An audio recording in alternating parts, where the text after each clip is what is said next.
In 1996, Nintendo released their brand new console, the Nintendo 64, a revolutionary new gaming machine featuring proper 3D graphics for the first time. Obviously, to get people to buy this console, Nintendo were going to have to put some games on it, and they came out with Super Mario 64, an equally revolutionary 3D platformer with over 120 stars to collect. A huge addition to the series' previous titles. The game was released to universal acclaim and has cemented itself as one of the most popular and influential games of all time. Unfortunately though, Mario 64 came out 6 years before I was born, so I never got the chance to play it growing up. But I do remember playing the DS version when I was around 6 or 7. I remember quite liking some of the levels, but finding others incredibly tedious, particularly due to these friggin' 4-directional D-pad controls. I mean, thank God you can play this on the 3DS now. Even so, I didn't make it too far in the game, so when 3D All-Stars Collection released a few years back, I was pretty excited. Finally, I was going to have the opportunity to play this game everyone had been talking about so positively. But the more I played, a shocking realization began to appear. I cannot stand Super Mario 64.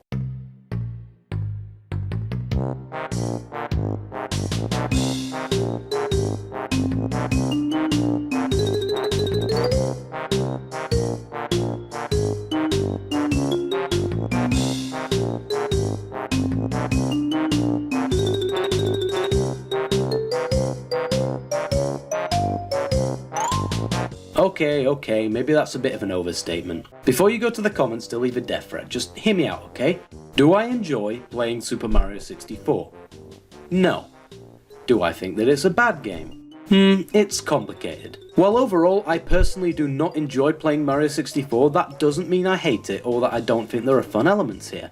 So before I get into the reasons why I don't like this game, let's first go over some things that I do like. Super Mario 64's music to begin with is top notch. I mean, Koji Kondo absolutely killed it with his soundtrack. Songs like Koopa's Road, Die Die Docks, Bob on Battlefield and even the opening file select screen have all become iconic Mario tracks, due to how well they fit the environment and just how good they sound. No complaints there. Secondly, the scale here is impressive even by modern standards. While Mario Odyssey might have 1,000 power moons, most of these are just scattered around with little thought put behind them, whereas the 120 stars in 64 are mostly well considered and laid out across the levels in a way that gives each one a unique challenge. Especially for 1996, they managed to cram a lot of content into this cartridge. And finally, I think it's important to consider that this was the first 3D Mario game, so the developers were pushing their limit with what was possible at the time. The game is certainly very ambitious and I applaud them for that, with 15 unique levels of varying quality, but the themes in the levels are definitely distinct and well thought out. Some of the ideas present here are amazing, like jumping through the paintings to enter the levels. Genius. Whatever you may think of Mario 64, you have to respect it for laying the groundwork for other games to come. Without this game, hundreds of others would not exist, and the gaming industry as a whole would almost certainly have been set back several years. However, therein lies my biggest issue with Mario 64. It was almost too ambitious, too ahead of its time, in that the hardware the developers had to work with in the state the gaming industry was currently in wasn't able to keep up with what they wanted to do. I don't think anyone would deny that the concept for an open world Mario game with 120 stars to collect is a great sounding idea, but it just wasn't executed well in my opinion. If you like this game, then that's fine, especially if you grew up with it. After all, I grew up playing the Ice Age Dawn of the Dinosaurs Wii game and still look back on it fondly. If you think Mario 64 is God's gift to the earth, then you're quite welcome to do so. So without further ado, let's dive into why Mario 64 is no masterpiece.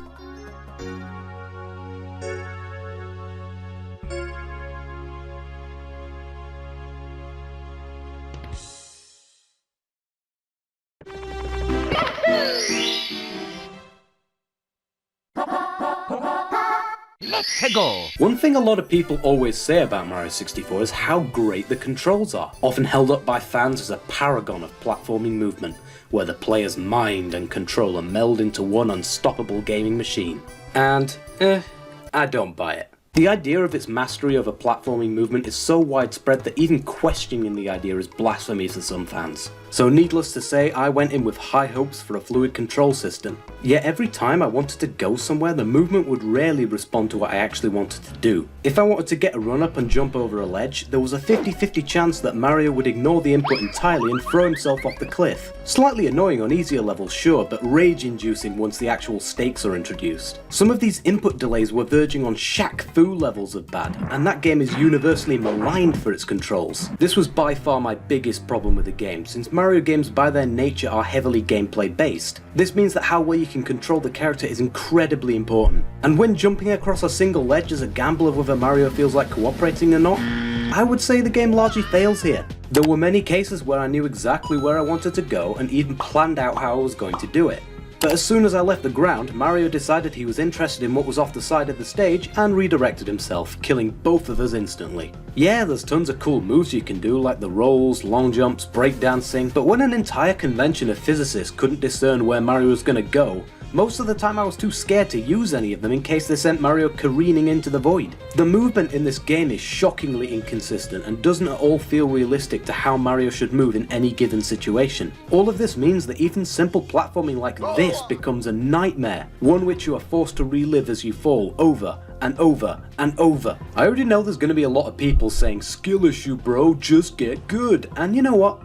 Maybe you're right. Perhaps if I spent hours practicing how to predict Mario's physics, I would fall off maybe 30% of the time instead of 50. But when the game consistently punishes you for trying to experiment with its controls and environments, that doesn't make me want to carry on playing. So I could spend days mastering the controls, or I could move on to playing something fun. Mario Odyssey, for example, also features many of the moves present in Mario 64, and from the get-go they are immediately more intuitive and reliable, which by extension makes them more applicable to the game's challenges. Put it this way, I have 100%ed every mainline Mario game I have played except for 64, in which I did only the bare minimum to beat the game. This wasn't from a lack of time, it was because I was so annoyed at the controls that I just wanted to be done with it. So it's not just me that is the issue here. Despite trying my hardest, there was always a significant deviation in every jump from where I wanted to actually go. This is most clearly demonstrated by Throwback Galaxy in Super Mario Galaxy 2, a near direct recreation of Whomp's Fortress. Now Whomp's Fortress was already a pretty decent level originally, but playing it with Galaxy controls? This really highlighted for me just how lacking 64's controls were, since simply tweaking the responsiveness of the control stick and buttons was enough to make the stage infinitely more enjoyable. In 64 you could input the exact same buttons in the exact same place and still go flying off in random directions. Once you're moving, it is also very difficult to stop, so you better have gone in the right direction. Compare that to Odyssey, where the controls are consistent, smooth, and above all, enjoyable to learn. I mean, I will admit 64's controls are slightly better when used with their original controller, but it's still a bit like putting a plaster on a flesh wound. Whenever I play the later levels in this game, trying to get the controls to cooperate just makes me madder and madder until I don't feel like playing that level ever again. This is a real shame because even levels I actually enjoyed, like the Bowser stages, were limited by how annoyed I was over my lack of agency on Mario's movement. And the harder stages could have been enjoyable too if only I was using the controls of Throwback Galaxy. The controls are a crucial part of any game, particularly a platformer, and here the game doesn't deliver. It provides a control system which is inconsistent, slippery, difficult to learn, and worst of all, annoying to use, making it by far my biggest issue with this game. But hey, at least that means it can only get better from here, right?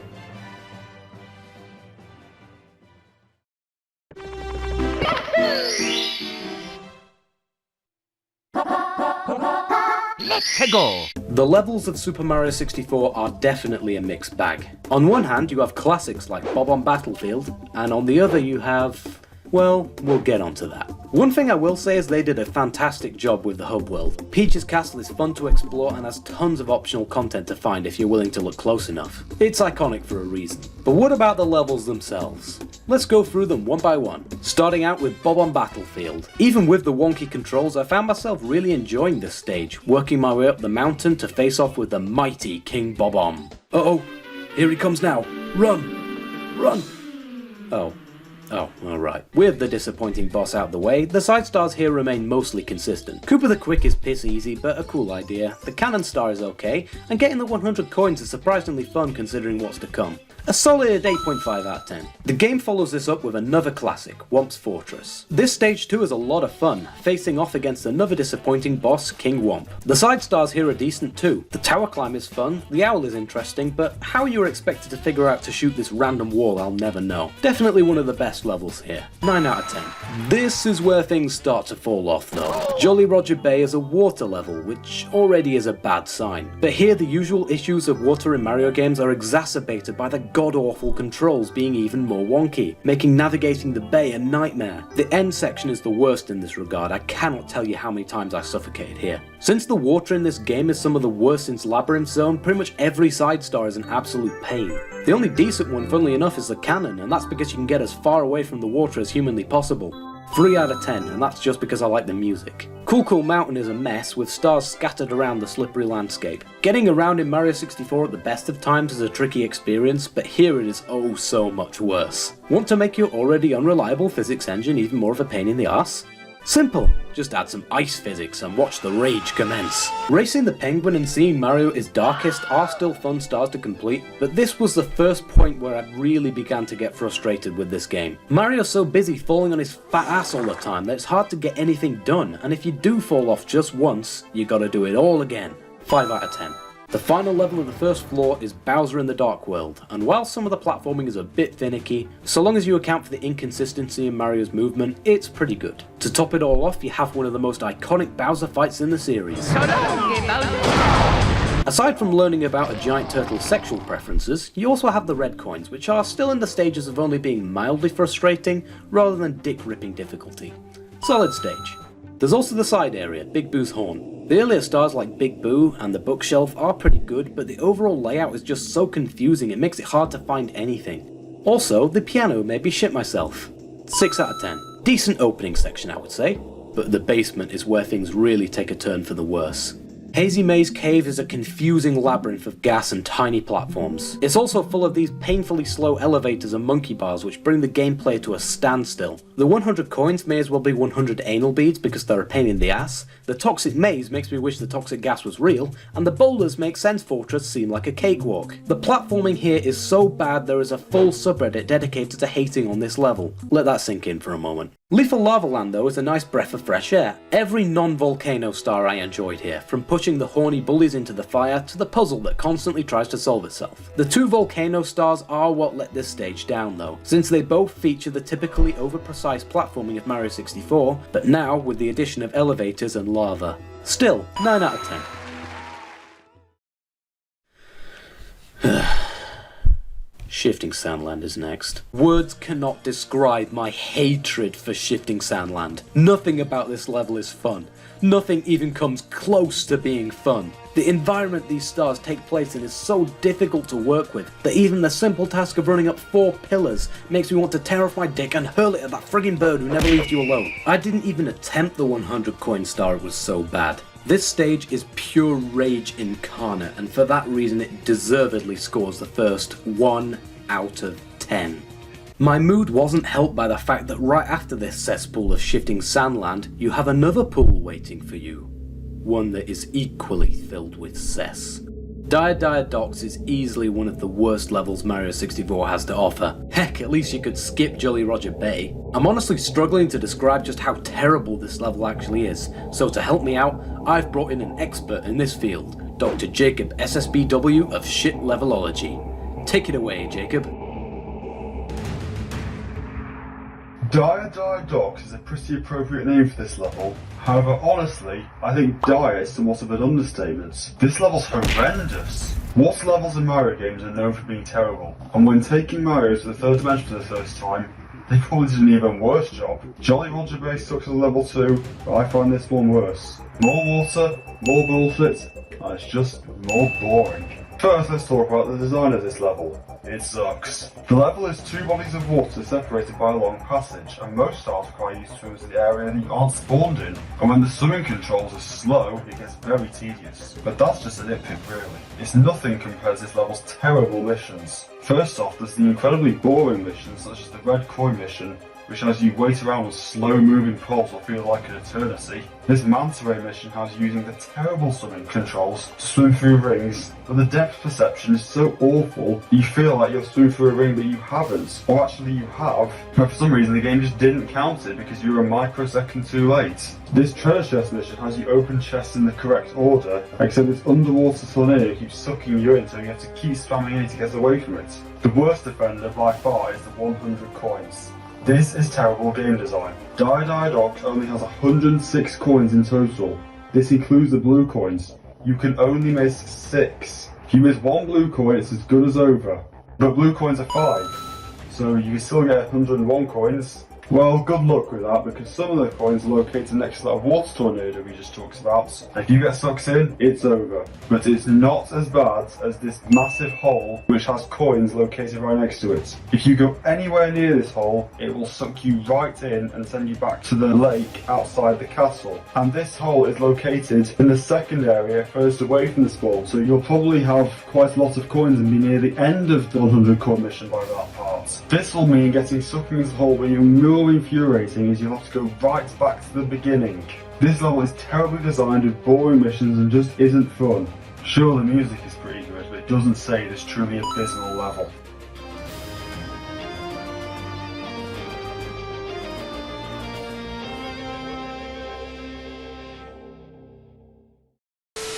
Next boss, and it's Bowser in the Red Sea. Quite a standard level to be honest, but a definite upgrade from his last appearance. Bowser is still gay, and that's all I needed to hear.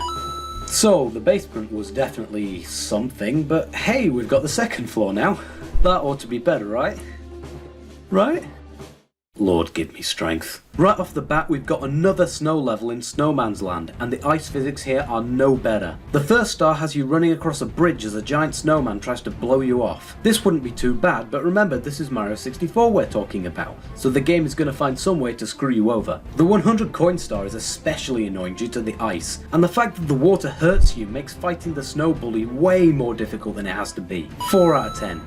The next level I have mixed feelings on. Wet Dry World's concept of changing the water elevation based on jump height is genius, and in any other game would have worked wonders. But in Mario 64 it just wasn't executed great. And changing the water levels, though cool at first, quickly becomes a chore if you can't find out where to go. This is especially so since you can't easily travel between the town and the rest of the level, which really makes the whole experience a little disjointed. The idea for this level was still great, so I'll give it a 6 out of 10, but it could have been done better. Tall Mountain is up next, and I actually quite enjoyed this one. The slide is the highlight obviously, but even just climbing to the top is a nice break from the usual tiny platforms and waiting around some of the other levels prioritise. The 100 coins suck like usual, and after a while of trying to catch this monkey, I was more motivated for the chance to throttle him than for the power star itself, so it's not all good here. Moreover, as the name suggests, this mountain is really tall, so if you fall off then good luck getting back to where you were. Still, a rare example of an enjoyable level this late into the game.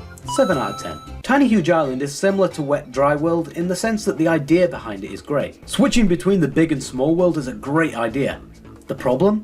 Falling off on this course is extremely easy, especially on the tiny island where the platforms are stupidly thin. Koopa the Quick proved to be extremely frustrating due to the wonky controls, and Wiggler is a really underwhelming fight. This could have been a lot better, but as it stands it's a 5 out of 10. This next one needs no introduction. TikTok Clock sucks, but I don't think I need to tell you that since anyone who's actually played this level can tell you themselves. To start off, we know that TikTok Clock is one of the best Mario Kart tracks of all time. In Super Mario 64, it is one of the worst levels in the entire game, if not, in my opinion, the worst level. Now, I don't know what that Jacob guy said earlier about Dire Docs, but this level is absolutely horrendous. Now, why is it, do you ask? Let's go over the stars, shall we? So, you got the first few, which is like roll into the cage, which is perfectly fine. Like, you do a bit of platforming, it's kind of hard, like a cage, and boom, you got the star. Then you got like the pit and the pendulums, ooh, that one's getting a bit harder. Time jumps on moving bars, ooh, tiny bit harder. Yeah, they're all not too bad. And then you get to the red coins. Bearing in mind, if you were playing this without a guide, you would have no idea of knowing how to do this. Now, how do you do it, you may ask? You've got to wait until a very specific time. When you enter the level, time will have stopped in the level. Now, you would have had no idea that that would happen unless you used a guide, which most people in this day and age do. Okay, so you've done the red coins. What's next? What's this level called? It's called Stomp on a Thwomp. My goodness, this is one of the worst stars in the entire game. Now, you can't do this one whilst time is stopped, seeing as though you need platforms to be moving to make certain jumps, but you have to get all the way to the top of the level, which is really hard. Like, seriously, the first time I did it, it took me over 10 tries. And we're talking about people who use like an N64 controller, which those controls are even worse. Good god, that joystick is awful. But okay, yeah, that's all fine and dandy. You've done Stomp on a Thwomp. What do you do next? Well, in order to 100% the game, you gotta do a 100 coin star. In my opinion, the worst star in the game. Mainly due to the fact that if you get all the way to the top of the level and fall off, most likely you're going to fall into the endless pit and have to do it over. And it's made worse by the insane challenge of the platforming and just waiting for things in general. Now, if we're comparing this to Rainbow Ride, which I'm pretty sure we'll be doing in a little bit, Rainbow Ride's 100 coin star isn't exactly too hard compared to this one. It's just boring. This is just hard. It's infuriating. Now, why would you ever want to do this? Every time I go into Mario 64 and I get to the point where I have to play TikTok Clock, I either turn off the game or I have to be in a really good mood in order to play it. Otherwise, yeah, there's no way you're going to get me to do that 100 coin star. Never ever. Anyway, back to you. And finally, we move on to what most people agree to be the worst level in this game. Rainbow Ride. It's not difficult to understand why, mainly because these carpets make the elevators from Hazy Maze Cave look like fighter jets by comparison. Why are they so slow? Just, come on, just hurry up!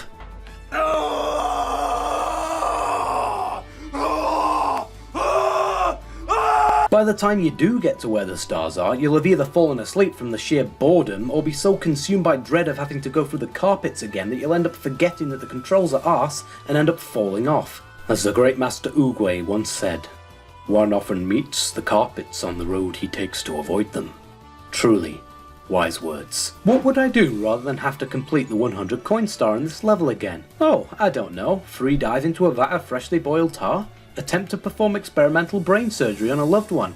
Just anything to avoid those carpets. Christ, at least they saved the worst until last. 1 out of 10. Bowser in the Sky is fine, probably the worst of the Bowser levels, but after Rainbow Ride it's practically a masterpiece, so for that alone I'll give it a 7. Considering all 18 levels together then, only 6 of them I would actually consider to be good. In fact, 4 of them I would say are so frustrating that they're completely unenjoyable. If I had to rank all the levels, it would probably look something like this. Compare this to a Mario game like Galaxy, where out of 42 galaxies I only consider 3 to be outright bad, with the rest ranging from mediocre to incredible. Other than maybe Lethal Lava Land and Womp's Fortress, there weren't any stars in Mario 64 which I would actually play outside of just to complete the game. The bosses too are really underwhelming, with the only exception being the Bowser fights. Even there, the first one only requires you to throw him once, which was a bit of a letdown. Even the biggest fans of 64 will mostly admit that levels like Shifting Sandland, Rainbow Ride, TikTok Clock and Dire Dire Docks are all just plain bad, with little enjoyment to be gained. That doesn't scream world's greatest Mario game to me, where 4 of only 18 levels serve to frustrate the player rather than enriching the experience. And essentially all the bosses are over before you know what's happened. Sure, Galaxy had Sea Slide and Dusty Dune, but the rest of the game was so stellar that these two come across more as outliers than the norm. In 64, it's almost expected that you have to wade through the insta-kill pits of Shifting Sandland or the unbearable water of Dire Dire Docks to even begin to reach a point in the game which can provide you some entertainment. And if a game is gonna ask that of me, then I'm sorry, but I can't count it as the best game in the franchise when consistently fun options like the 2 Galaxies and Bowser's Fury exist. To summarise, if you like these levels, that's great. I don't.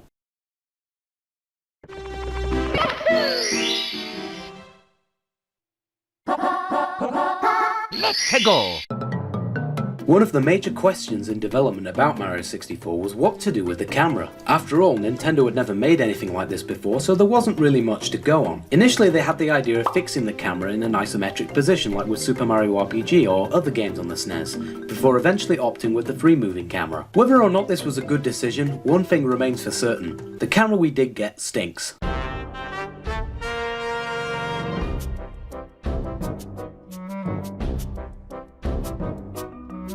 Mario 64's camera is a lot like a wild animal. With manual input you can get the camera to point at virtually anything, which is nice, but the moment you let go and start moving, that camera takes on a mind of its own. You can lead a camera to water, but you can't actually make it follow the player. There were many cases where I was about to make a fairly simple jump, but the camera decided to focus on the wall midway and I completely lost my sense of direction. This isn't a rare occurrence either, it happens consistently and without warning. I mean, what happened here?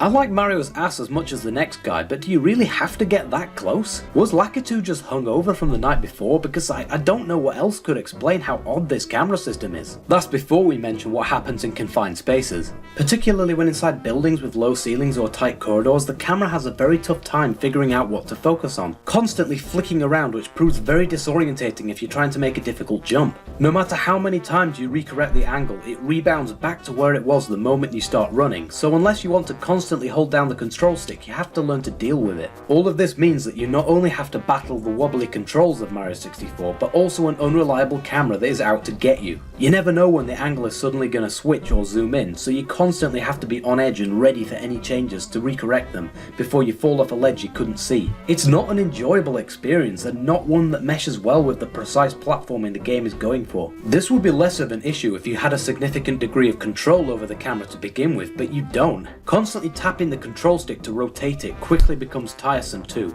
In this regard, it isn't truly free moving because there are a set number of directions for you to tap the camera into, and you're going to be tapping a lot given how much Lakitu likes to move around. Would he just stay still for a minute? I'm only running in a straight line.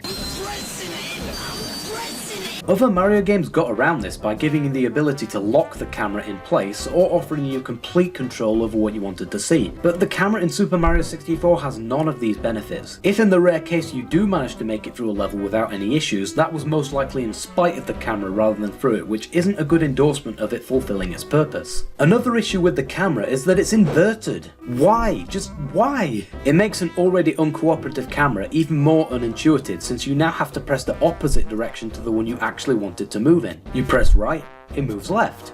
You press left and, well, I think you get the picture. This is especially nonsensical when you consider how easy it would have been to just add an option to uninvert the camera. Even back in 1996 this was something which could have been done fairly quickly. But as it stands, the camera in Mario 64 has killed me more times than every enemy and boss combined. Maybe the camera was the true final boss all along. If that is the case though, then unfortunately that boss is unbeatable, because no matter what you do, how many times you readjust it, trying to bend Mario 64's camera to your will is a lost cause. Upon replaying Mario 64 for this video, I realised just how much of an issue the camera is. It really drags down the overall experience, which is such a shame since even a somewhat decent camera would have made this game's controls bearable. What's worse is they didn't even change anything in the remake almost 30 years later since the game came out. In the modern age of free moving cameras and gaming, this is especially inexcusable. Speaking of,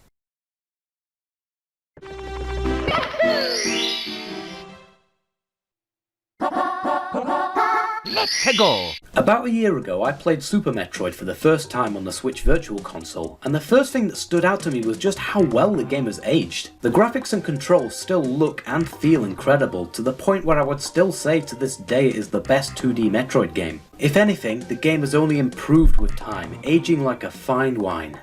Super Mario 64 on the other hand has aged like milk. But let's rewind time for a bit. It's 1996 and you've just opened up your final birthday present, and it's a brand new Nintendo 64 with the latest Mario game. Faggot shit. You boot it up and it's like nothing you've ever seen. The graphics are more graphic-y, the music is more music-y. Finally, the world of Mario has been brought into 3D. You don't even notice a lot of the issues with the game since everything is so new. After all, what does a good 3D camera look like when you've never played in 3D before? Even younger you can tell that stages like Rainbow Ride should have just been left out, but overall you've never seen anything like this before and you leave with nothing but positive memories for the game. Fast forward 26 years and these positive memories have only grown. What other Mario game could possibly top Super Mario 64? But over time, the video game industry has also grown up. The graphics of 1996 no longer carry the same revolutionary edge they did 26 years ago. The modern games at the forefront of graphical capabilities are now pushing over 100 times the visual quality of 64, and the once groundbreaking world of Peach's Castle now appears blocky and even painful to look at by comparison. While gamers in 1996 may not have noticed the issues with the control scheme, gaming has advanced to a time where the standards for 3D platforming are no longer willing to forgive a sloppy movement system. Over time, games have just generally gotten better with the hardware, and games which have built their success on their cutting edge for the time just can't compete now that that edge has dulled. A large part of that progress was thanks to games like Mario 64 laying the groundwork, walking so later games could run. But that doesn't change the fact that considering what else is on the market now, Mario 64 feels sluggish by comparison. I completely understand if you have fond memories with this game, and even if it happens to be your favourite in the Mario series. What I can't agree with though is the statement that it is still objectively better than any Mario game to come out in recent years. Really? Better than Odyssey? Better than Galaxy 2?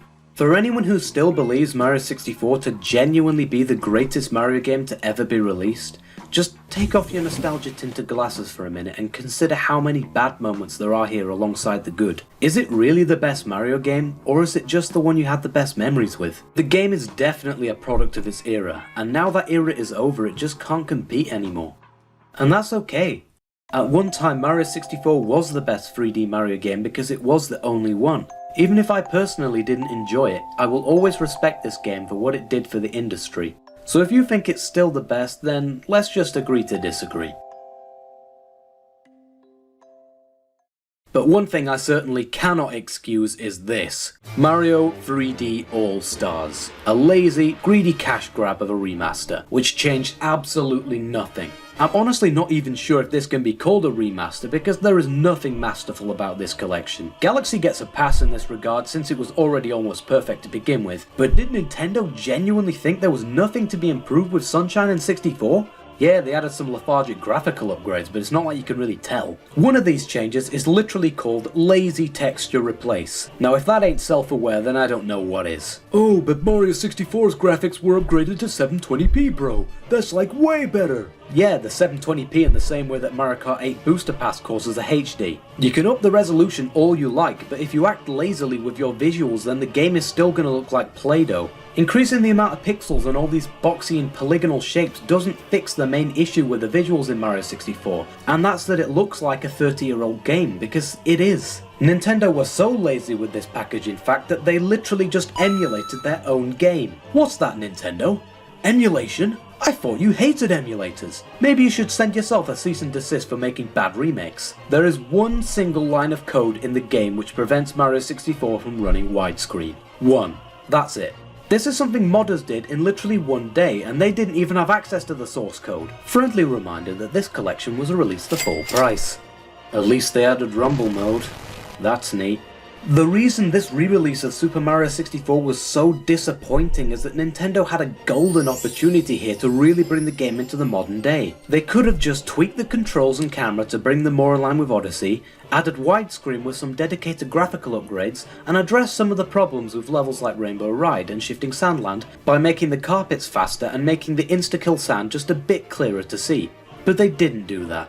In fact, they didn't do anything. They released a collection of emulated games with bare bones changes for full price. Bear in mind you can find emulations for each of these games online completely free. When random fans in their spare time are creating infinitely better remasters than one of the largest video game companies in the world, you know you've gone wrong somewhere. But we can't allow that, can we? DMCA that shit immediately!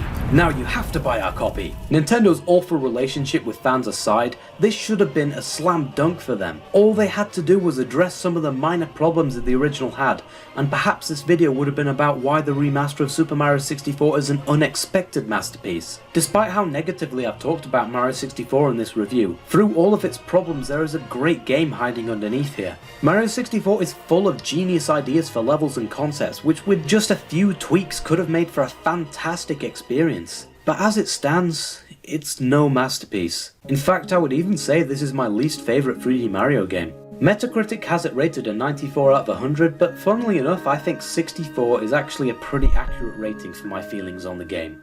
Definitely not bad, but no masterpiece either. But who knows? There's one level I have left to try. Maybe this is gonna change my whole opinion on the game. Maybe, just maybe, this is the masterpiece I've been looking for. It's called Wing Mario Over the Rainbow. Interesting name. I mean, sure, let's give it a go. How bad could it be?